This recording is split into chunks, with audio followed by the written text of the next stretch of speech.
welcome back to another video. My name is Brooklyn and today's video is my September wrap up, or basically it's my Mystic Readathon wrap up. These are all the books I read in the month of September during the Mystic Readathon, which is created by Nell. I was the faction leader for Team Hybrid and I loved every second of it. We had such an amazing team, such an amazing time. Adding the hybrids in was an amazing idea from Nell, and just the way she did it was just so much fun. So I want to share all the books that I read during September. I had some really good ones and yeah, I had a great time. So here we go. First one was While the Dark Remains by Joanna Ruth Meyer, and this one was a really surprising find for me because I got it off Amazon First Reads, which I've never done before, and I basically picked the based off the synopsis, which I never ever do anymore. Like, it's nice to not be like recommended it or what is this dog doing behind me? Are you right? This is not the time. I also didn't realize this book was YA, so I spent kind of half the time waiting for the romance to really kick in, and it never did. Like, it did a little bit, like YA style, but not in the way I was waiting for. So that made so much sense after I'd finished, and honestly I didn't even miss that, which means it was a good fantasy book for me. But I really enjoyed it. We followed Brinja. I don't know if I'm pronouncing that correctly, but we follow her, who was captured and forced to be King Callias's acrobat in his collection of like special kids and people that he's basically taken away, kidnapped them, and they've got special abilities and special things. It's a very interesting world and plot line. Really captivated the first from the very start, which is really, really good, even though like there was so much world building to do, so many different places and people from different places that was like introduced at the beginning, and so that was a lot to take in at first. But I feel like this author did a really good job of that, and it wasn't over complicated and really confusing. And even in those first 50 pages, I understood what was happening and I had a really great time. So I feel like that's really great for fantasy. I know it was YA, maybe that's why it was like a little bit more simplified than what I'm used to reading, but I just liked going back to like basics. It was nice not to have something that's gonna mind F me for a month. Basically, she's a slave.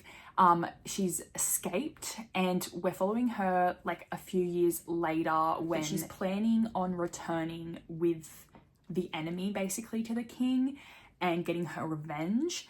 But there's like an interesting component, as the only person that showed her kindness during her captivity was the king's son, who was also treated basically the same as her in some ways. So it's quite interesting. I like their dynamic and I just enjoyed this overall. It was such a great time and it really hooked me. So I really do recommend that. Then read My Darling Dreadful Thing, and this was a horror, which you guys know me, that's not normally my style. But we needed to read a book with darling in the title for Mystic, and I was so stuck, and people were raving about this one, and I read the synopsis and I was really intrigued. I listened to this one via audio and I really recommend that experience. It really gave me the spooky vibes, but not too much. As a little pussy that I am, I was not creeped out as much as I thought I was going to be, so it was okay. Hooked throughout this entire book.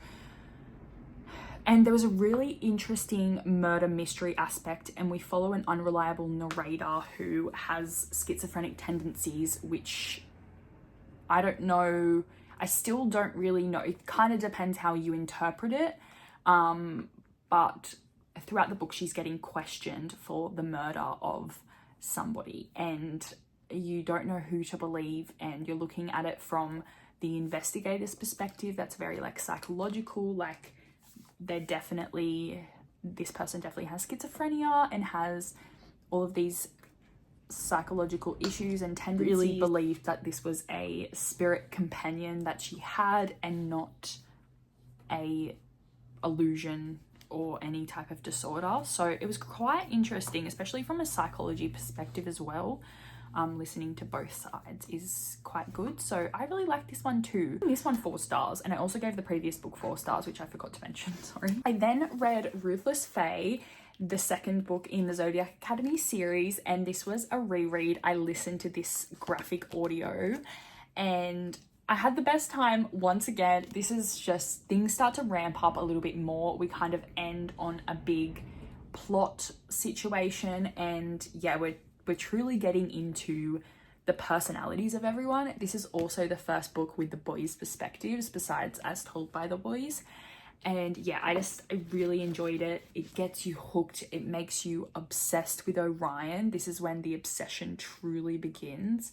And I'm just so excited for the reckoning in October. Like, oh, it's going to be amazing once again.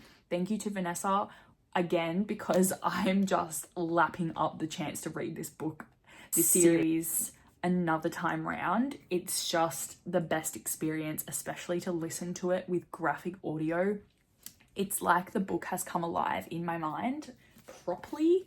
And I'm just obsessed with it. I really, really am. And I'm loving the Discord. I'm loving chatting to other people. I'm loving seeing their theories as a first time reader and what they're thinking of certain things. So all round, such a great time. Then read Hometown Advantage by A.K. Landau, and Hambright PR sent me this one, and I'm so thankful to them. Thank you so much. This was so much fun. I really, really liked this. It's 4 stars, but I feel like it's probably on like a 4.5, 4.75 type of rating, because I had the best time with this. I've never read a dual sports romance where both of them play sport like professionally, because I've only ever read like one plays footy and the other's on the track team, and it's like during school. But this character gets into the WNBA and she's the #1 pick of the season, draft pick, and everyone is obsessing over her, and then she has to move to Philadelphia, which I really like the setting of Philadelphia. I really want to visit there one day, but I just like to read about it too. And yeah, so she moves to Philadelphia, joins this brand new WNBA team, so there's already a lot of criticism around that, and there's some people that think she's just like this big shot child that's joined the WNBA and has no idea what she's doing, like especially her teammates, and she ends up forming these really great friendships. And I just loved the friendships in this, and just the dynamics between people really makes me want to read the next book. Sully's in the NBA playing her basketball, and then we have Vance, who is in the NFL. He's quite a bit older, and he is Sully's brother's best friend. Now, Sully's brother passed away quite a few years ago, and they're both still grieving from this, and something happened that we don't know about, that basically Vance was cut off from her family. Everyone thought he did such an unforgivable act, and we learn about this situation that made everyone not trust him, and they're in like forced proximity because both teams know each other. They have a couple is married, and they're just forced to be with each other. There's a few couples in there that I'm predicting in other books, and it's just really good. I really like the conversations about grief, and I feel like it was just a really realistic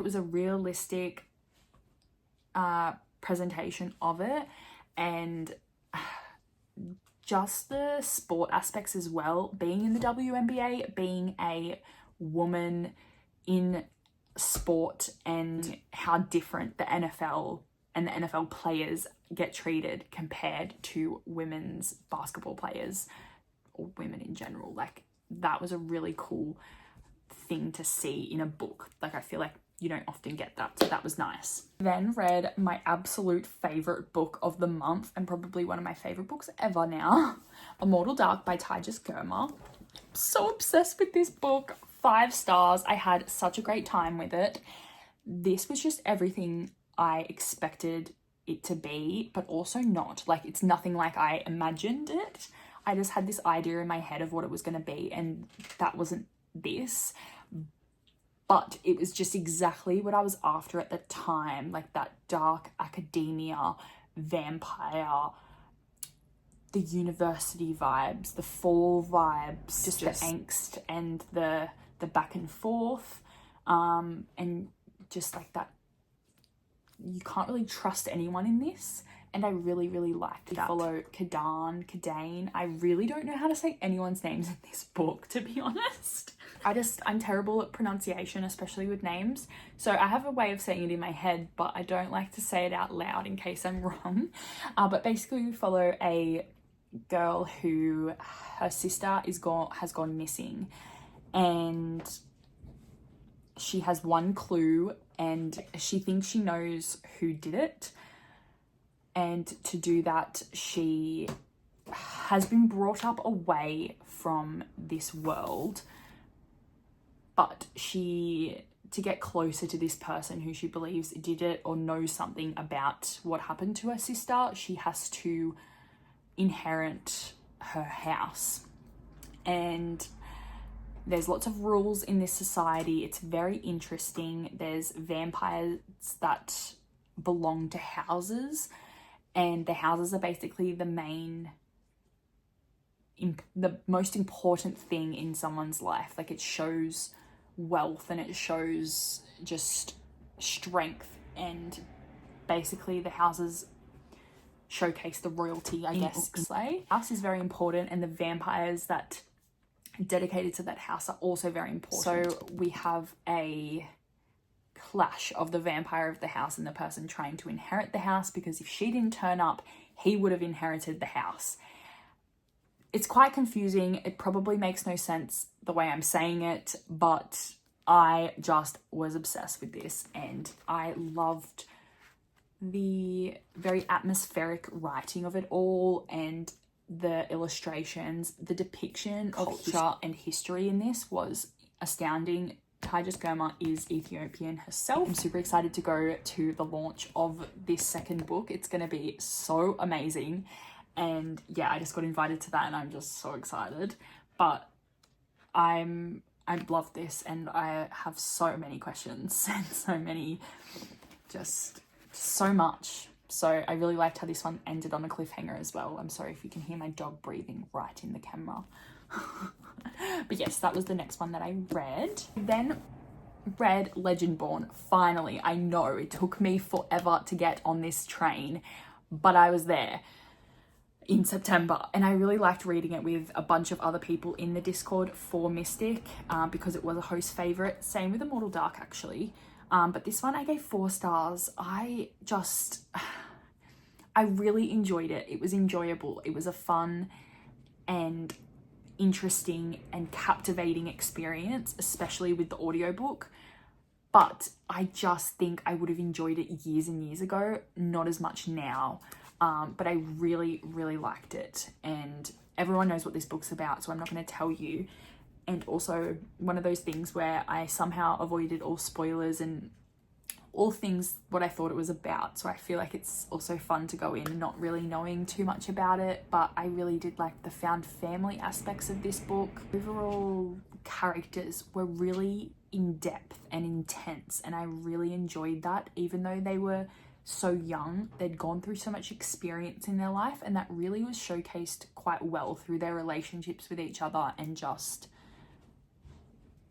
the monologues and things like that. I just thought it was great.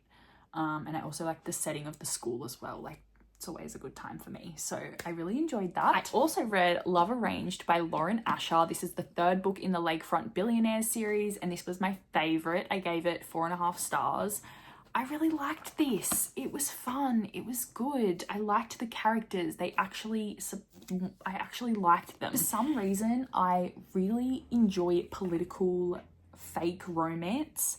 I know I would not enjoy that in real life. I hate politics in real life anyway, but in books sometimes I just seem to really like it. And I really like when they fake date to get political status.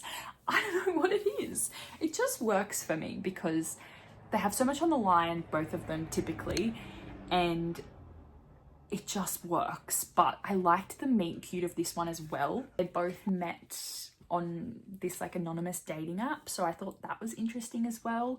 She also owned a flower store, and they both had reasons for their companionship, I would say.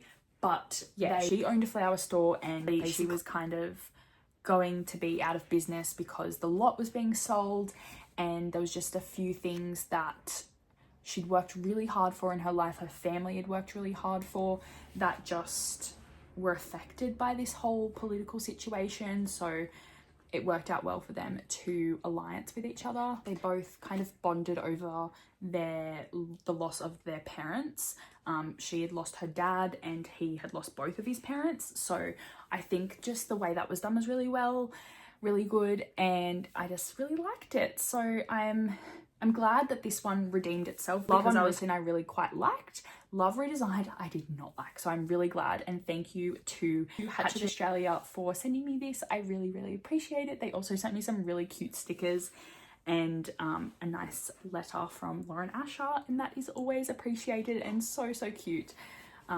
So yes, I will always be picking up some Lauren Asher. I always have a great time with her, so this was no exception. Then did the last book I read, I promise I'm nearly done, guys, was Rise of a Queen by Rena Kent. This was the second book in the duet of the Jonathan King books that I'm up to in my Rena Kent verse reading experience, I guess I'm gonna call it. I really like this one. I just want to go back to young characters now, because reading about Jonathan King after him basically being a grandpa in my mind this whole time was not what I wanted to experience. I'm not going to say too much about that because it's just like, I've read so many Rena Kent books at this point. It's just, I'm getting through them and I am really liking them, but they're just not something I can really review as such, especially when they're like the second book or anything. So yeah, you guys know. You know how I feel about every Rena Kent book. If there's some difference, I will tell you. But that is all for today. Thank you so much for watching this video. I hope you enjoyed, and let me know what you read in September. If you competed in the Mystic Readathon. I had such an amazing time with such amazing people, and I can't wait to do it all again next year, hopefully. I shall see you in another video. Bye.